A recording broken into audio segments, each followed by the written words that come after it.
Bienvenidas a un nuevo episodio de Neurociencia Amena. En esta ocasión nos acompaña la doctora Karen Edith Guzmán Sánchez y ella nos va a hablar del tema epilepsia en la mujer. Muchísimas gracias, doctora, por estar aquí con nosotros y con nuestra audiencia. Y pues adelante, la pantalla toda suya. Muchas gracias a ustedes por la invitación. Bueno, como ya dijeron, el tema de hoy es epilepsia en la mujer y tocaremos varios temas, entre ellos cómo influyen las hormonas en las crisis epilépticas, cómo influye la menstruación, qué cuidados debemos de tener a la hora de elegir un método anticonceptivo, cuál es la relación entre la infertilidad y la epilepsia, la disfunción sexual, qué medidas hay que tomar en el embarazo, la lactancia y qué sucede con las pacientes que llegan al climaterio. Empezando por las hormonas y la epilepsia. Las hormonas sexuales, que son el estrógeno y la progesterona, afectan a las mujeres con epilepsia. Estas hormonas van a tener diferentes efectos en el cerebro y pueden influir en la frecuencia y la gravedad en las que las pacientes presentan crisis. Mientras que el estrógeno tiende a aumentar la probabilidad de crisis porque facilita y acelera algunos procesos en el cerebro, la progesterona tiene algunos efectos que pueden considerarse anticrisis y nos disminuye la probabilidad de tener estas mismas. Las hormonas están en una vía que se llama hipotálamo hipófisis gónadas y las vías cerebrales relacionadas con las emociones y la memoria. La actividad epiléptica puede afectar el equilibrio hormonal que la mujer tiene y esto puede llevar a que estas mujeres tengan problemas menstruales. Algunas otras cosas pueden influir, como síndrome ovario poliquístico, o la paciente puede cursar con irregularidad menstrual o hasta con menopausia prematura. Y también por el otro lado, los fármacos pueden tener efectos sobre las hormonas. Sabemos que algunos medicamentos aumentan el metabolismo en el hígado de las hormonas sexuales propias, lo que puede disminuir los niveles de estas hormonas en el cuerpo de las pacientes. Entonces, empezando en qué sucede durante la menstruación, un ejemplo en el mundo real de la influencia de las hormonas en la epilepsia es lo que llamamos la epilepsia catamenial, que es un aumento de las crisis o las crisis que solamente ocurren de manera exclusiva durante ciertos momentos del ciclo menstrual. Y esto afecta a 1 de cada 3 mujeres con epilepsia. En promedio, un ciclo menstrual dura 28 días. El día 1 lo marca el inicio de la menstruación. La manera que de manera más confiable podemos calcular la ovulación es 14 días antes del día 1, o sea, hacia atrás. A pesar de que solo 1 de cada 3 pacientes cursará con epilepsia catamenial, es decir, lo que ya definimos en la diapositiva previa, 7 de cada 10 mujeres con epilepsia informan que las crisis empeoran en algún punto del ciclo menstrual, aunque no alcancemos a definir propiamente una epilepsia catamenial. Entonces es importante que las mujeres, estas pacientes, tomen en cuenta estos síntomas y se los comuniquen efectivamente a su médico. Hay diferentes eh, este, etapas durante la menstruación en la cual esto se puede presentar, tanto en la etapa folicular, que es donde se desarrollan los folículos en los ovarios, en la etapa lútea, donde existe la ovulación y el revestimiento uterino, y propiamente en la menstruación, donde el revestimiento uterino se, se desprende. Entonces, ¿cuál es la relación entre estos ciclos? Bueno, hay una relación estrógeno-progesterona, donde a mayor proporción de estrógeno eh, se vuelve más proepileptógeno. Y esto puede ocurrir pues en 2 mayores picos, que es durante la menstruación y durante la ovulación. Pero ¿qué pasa cuando la mujer no ovula? Porque puede existir estos ciclos anovulatorios. También pueden existir estos aumentos de crisis, pero estos tienden a ser más difusas, como vemos en este cuadrito de aquí que abarca más días. Y estos pueden ocurrir tanto en la fase ovulatoria, en la lútea o en la menstrual, pero estos tienden a ser más sutiles que el primer ejemplo. ¿Cómo identificamos a las mujeres que están pasando por esto? Pues bueno, lo ideal es que para ayudar a tu médico lleves un diario de crisis a la par de un diario menstrual, porque Con base en eso, podríamos identificar y dar un tratamiento entre estos 4 u otras opciones, que estos pueden ser con hormonas involucradas o sin hormonas involucradas. Podemos añadir medicamento o aumentar de forma transitoria los fármacos durante estos días donde ya identificamos que tienen los pacientes estas crisis. Ahora, hablando de anticonceptivos, es muy importante que desde la primera menstruación la paciente tenga un asesoramiento de anticonceptivos, porque hay riesgos asociados a la exposición de fármacos en el embarazo. Y sabemos que alrededor de la mitad de los embarazos en mujeres con epilepsia pues no son planificados. Por esto, las mujeres que están en edad reproductiva y que tienen epilepsia se recomienda que tengan una suplementación con ácido fólico. Esto va a reducir el riesgo de malformaciones congénitas importantes en la población general y con una dosis tan baja como 0.4 miligramos antes de concebir y hasta 4 miligramos en mujeres que tengan alto riesgo, es decir, mujeres que ya hayan tenido un embarazo previo con malformaciones congénitas importantes. Sobre qué método anticonceptivo se puede elegir para evitar un embarazo, pues bueno, los neurólogos, neuropediatras, epileptólogos podemos influir en el uso de anticonceptivos confiables, porque algunos pueden llegar a afectar la estabilidad de la epilepsia, como en ciertos anticonceptivos hormonales, como las píldoras, que son las que se usan más frecuentemente, las combinadas. Estos pueden interactuar tanto como con los medicamentos anticrisis y aumentar el riesgo de empeorar las crisis. Entonces, a la hora de planificar un embarazo de forma segura y minimizar riesgos, lo ideal es que vengan a asesorarse con el médico de confianza. El etinilestradiol, que está en la mayoría de los anticonceptivos orales combinados, este aumenta la actividad de las enzimas que metabolizan nuestros medicamentos hasta en un 50%. Esto quiere decir que se reduce tanto el método del anticonceptivo como del fármaco anticrisis, ya que esta relación va hacia los dos lados. Entonces son cosas que tenemos que tomar en cuenta. En cuanto a la epilepsia y la disfunción sexual y la infertilidad, estas también existen.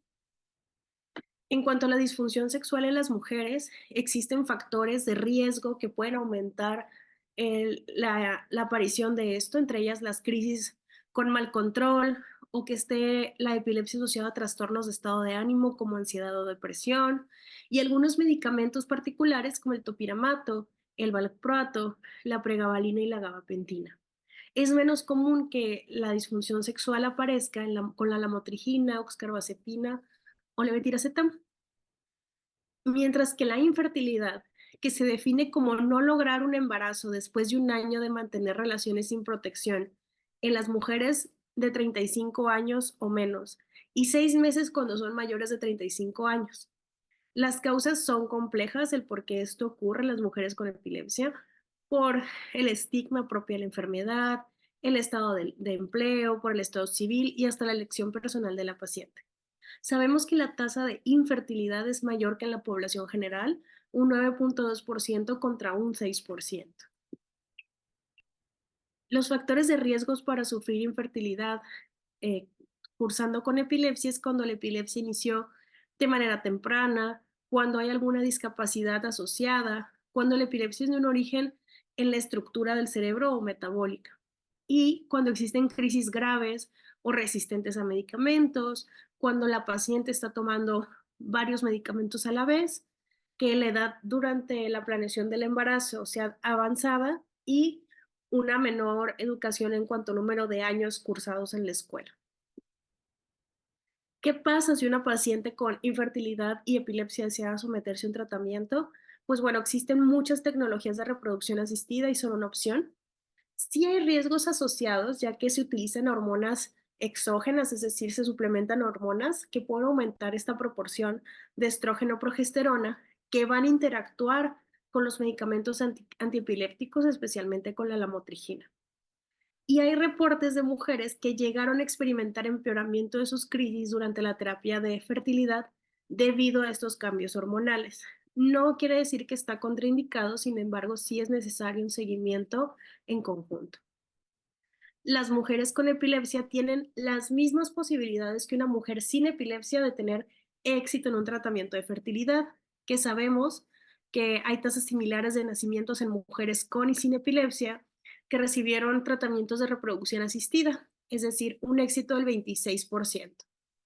Y bueno, el uso de estos medicamentos para la epilepsia no pareció que afectara las tasas de éxito cuando se utilizaban este tipo de tecnologías de reproducción asistida. ¿Y qué pasa cuando logramos un embarazo?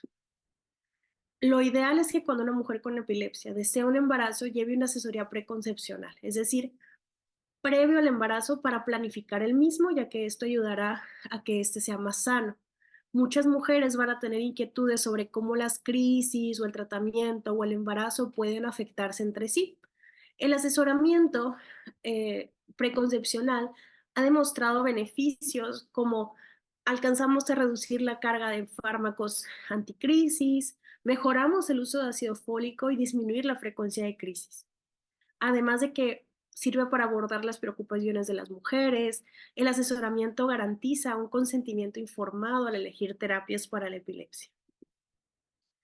Las mujeres con epilepsia deben estar en la dosis más baja, efectiva y tolerada del medicamento que sea adecuado para su tipo de crisis en su etapa específica de la vida, con al menos un nivel documentado antes de la concepción, es decir, antes de embarazarse, un nivel de medicamento en sangre para saber cómo se estaba comportando antes del embarazo. En general, la mayoría de las mujeres con epilepsia van a experimentar una frecuencia de crisis estable o mejor durante el embarazo. Sin embargo, el mejor predictor de la frecuencia de las crisis durante el embarazo es la frecuencia previa al embarazo, 9 a 12 meses previo a que este ocurriera.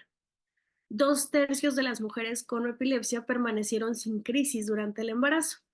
Y es importante tener en cuenta las necesidades individuales y hacer ajustes adecuados del medicamento para garantizar la seguridad tanto de la madre como del bebé.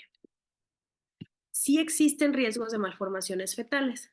Hay factores genéticos que van a influir en el riesgo de estas, por lo que también es muy importante revisar el historial paterno y materno. El riesgo de malformaciones va a depender de qué medicamento está tomando la paciente y en qué dosis. Los medicamentos se asocian con distintos tipos de malformaciones, por lo cual la evaluación fetal y neonatal que vaya a llevar la paciente se debe adaptar a estos riesgos.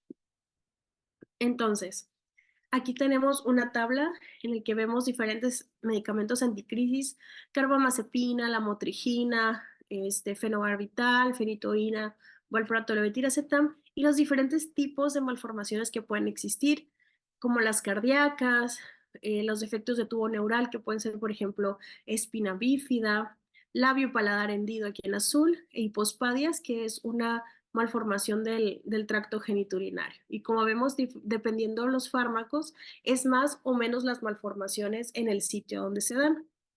Pero la dosis también importa. Esta tabla nos refleja cómo, por ejemplo, el mismo fármaco, en este caso valproato, una dosis mayor a 1450 al día, no es lo mismo al mismo valproato en una dosis de menor a 650 al día.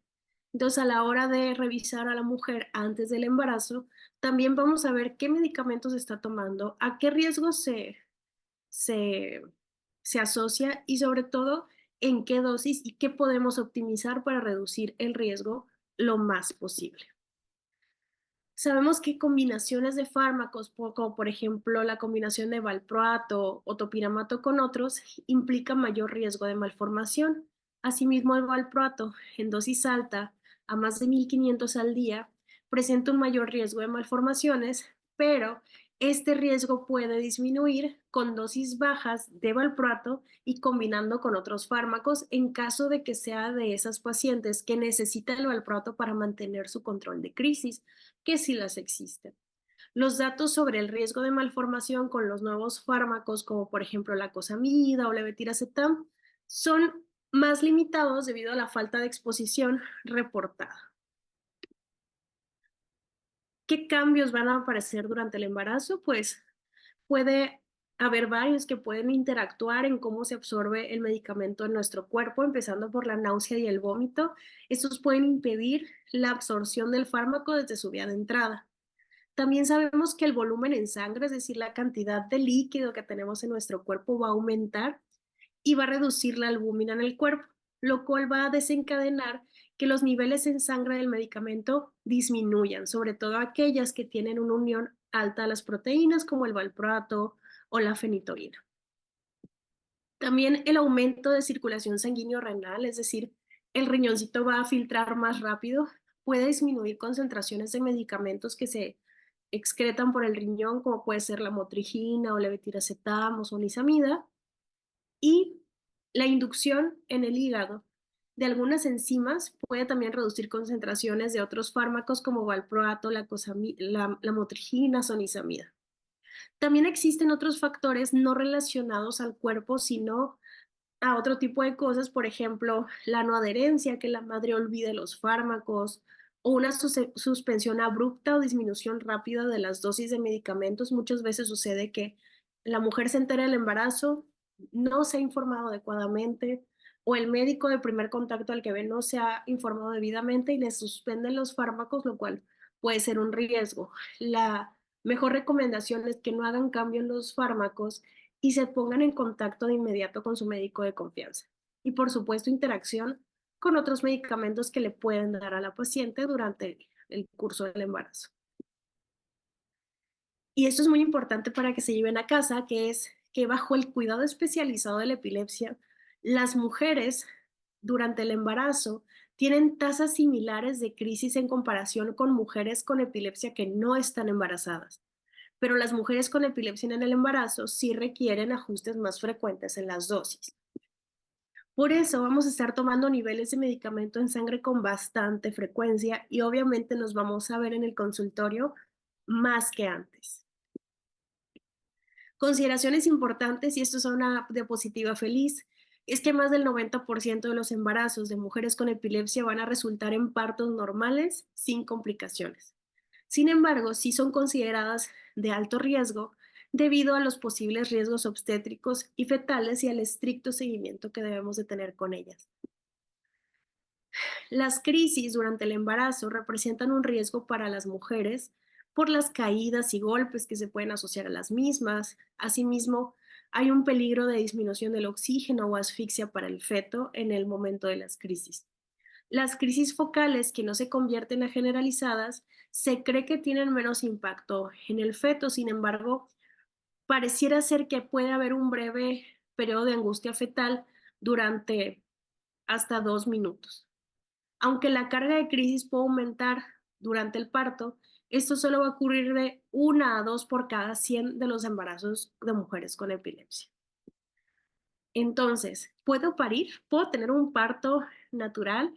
Como dicen mis pacientes, las mujeres con epilepsia van a tener una mayor probabilidad de tener cesárea electiva, es decir, de elegir la cesárea o tener una cesárea de emergencia. Lo que hemos encontrado es que la exposición a fármacos ha sido un factor de riesgo independiente para la cesárea de emergencia. Y durante el trabajo de parto, si la paciente llegase a presentar una crisis, esta se va a tratar con la terapia habitual de rescate utilizando los medicamentos convencionales, que son benzodiazepinas de acción rápida. También es muy importante llevarse a casa a saber que es importante establecer un cuidado multidisciplinario que incluya al médico de atención primaria, al neurólogo y al obstetra, y dejar claro que el diagnóstico de epilepsia por sí solo no debe ser una indicación para una cesárea. Es decir, tener epilepsia no es lo mismo a tener una cesárea. En dado caso que la condición de la paciente lo permita, pueden tener un parto por vía vaginal. ¿Y qué va a pasar después de mi parto? Pues bueno, después del parto, como los cambios que pasaron durante el embarazo tienden a revertirse, los niveles en sangre de muchos fármacos pueden aumentar, ya que ya se están eliminando de forma normal, por lo cual nos tenemos que anticipar a ajustar la dosis. Esto significa, después del parto, todavía vas a ver un ratito muy seguido a tu médico para llevar a cabo este proceso. La velocidad con la cual regresamos a la dosis previa Va a depender del fármaco con el que estabas. Por ejemplo, al tercer día iniciamos con la lamotrigina, mientras que esperamos de 4 a 8 semanas para carbamazepina. Esto es individual y debe ser seguido por tu médico. Al inicio podemos llegar a considerar mantener la dosis un poco mayor al, a la dosis de arranque. Esto para tener en cuenta que muy probablemente la mujer va a estar privada de sueño por el posparto y el recién nacido. Es también muy importante monitorear los efectos secundarios de los medicamentos, y esto incluye el estado de ánimo y la sedación como parte del cuidado clínico posterior al parto.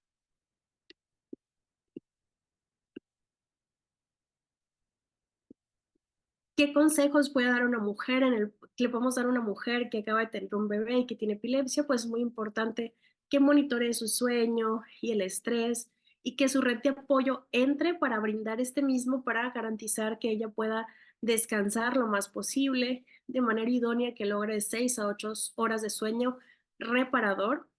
Duchas seguras, es decir, la puerta abierta, todo esto que puede ayudar a darnos cuenta de si sucede una crisis a la mamá. Algunas, y si ya lo utilizaban antes, pueden utilizar los dispositivos de ayuda que están en la muñeca, las que nos avisan en caso de crisis. Es ideal que hagan un ejercicio de crisis en familia, de qué va a hacer la familia en caso de crisis, implementarse medidas de seguridad con el bebé y sobre todo estar atentos al estado de ánimo, porque la depresión postparto existe también en las mujeres con epilepsia. En medidas de seguridad para el bebé, recomendamos que cambien al bebé en superficies bajas, alimentar mientras esté sentado en una superficie acolchada, evitar que se bañe al bebé solo y compartir la cama, también evitarla en caso de que la mamá presente crisis de predominio nocturno.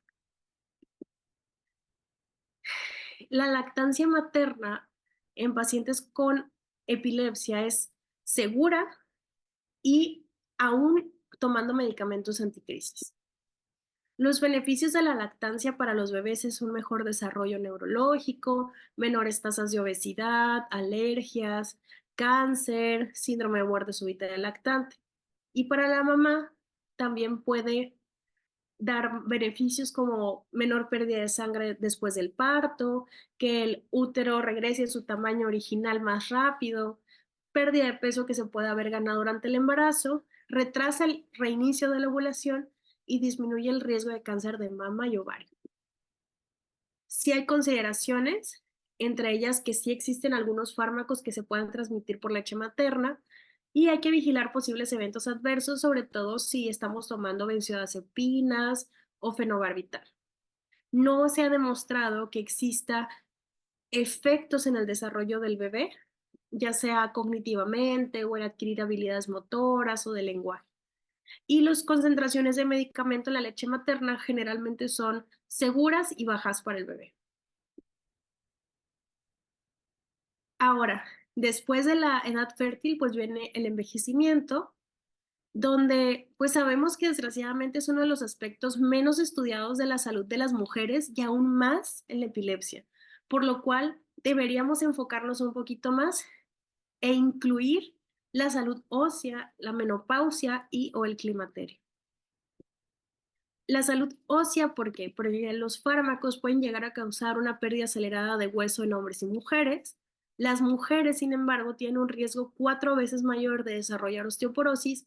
Esto porque tenemos menos densidad ósea, porque esta inicia de forma más temprana y perdemos hueso en tasas más rápidas. Existen mecanismos como la inducción de enzimas P450 y la aceleración del metabolismo de vitamina D, que pueden contribuir a la pérdida de hueso, sobre todo cuando estamos tomando fármacos como fenobarbital, oxcarbazepina, carbamazepina o fenitoína.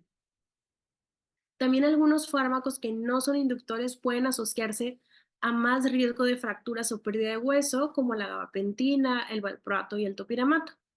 Y también hemos observado una pérdida significativa de hueso en mujeres jóvenes después de tan solo un año de fenitoína. Entonces, esto es algo que tenemos que tener muy en cuenta. Entre más años, pues mayor riesgo. La salud ósea se recomienda que midamos niveles de vitamina D, calcio y fosfato, así como la densidad mineral ósea, es decir, una densitometría, en aquellas pacientes que han usado estos medicamentos por largo plazo. Las mujeres con epilepsia podemos seguir medidas preventivas, incluyendo que realicen ejercicio, y eso es muy importante. Las pacientes con epilepsia tienen un mayor índice de sedentarismo debido a muchas creencias de que las mujeres con epilepsia no pueden practicar ejercicio. Definitivamente lo pueden practicar. Una adecuada nutrición y en caso de que se amerite, suplimientos de calcio y vitamina D hasta de 600 unidades diarias. Se sugiere que dosis más altas de vitamina D pueden aumentar la densidad mineral ósea en pacientes con epilepsia. Mientras que en la menopausia es el cese permanente de la menstruación debido a la pérdida de la función ovárica que se confirma después de que pasa un año sin menstruación. En las mujeres con epilepsia, ellas tienden a presentarla de forma más temprana que la población general. Durante la perimenopausia, es decir, los años alrededor de que esta aparezca, que dura unos 4 años, existen fluctuaciones hormonales que generalmente no afecta de forma significativa las crisis, pero existen. Hasta en algunas pacientes con epilepsias catameniales, estas fluctuaciones pueden llegar a empeorar la epilepsia catamenial, pero con la menopausia pueden mejorar. ¿Qué pasa cuando una mujer necesita o requiere o quiere una terapia hormonal de reemplazo? Para los síntomas perimenopáusicos, algunas de estas terapias pueden aumentar las crisis epilépticas, por lo cual se sugiere considerar primero terapias que no contengan estrógenos para el tratamiento de estos síntomas. Sin embargo, en pacientes que van a necesitar terapia hormonal, se puede probar una opción más simple con estrógeno y progesterona natural. También hay opciones de terapia para mujeres con estos síntomas, como por ejemplo, sin estrógenos, por ejemplo, la clonidina o algunos antidepresivos o lubricantes vaginales, y las terapias simplificadas, que esto pues podrían acercarse tanto a su neurólogo como a su ginecólogo para discutir estas opciones. Y bueno, sería todo y estos son mis datos de contacto. Muchísimas gracias. Muchísimas gracias, doctora Karen. Y pues a toda nuestra audiencia ya sabe que puede ver este video y otros videos de profesionales de la salud en nuestro YouTube Amena Epilepsia. Y bueno, pues como siempre los invitamos a seguir nuestras redes sociales, Amena Epilepsia y Amena Mex en Facebook. Y pues muchísimas gracias. Hasta la próxima, doctora. Hasta luego.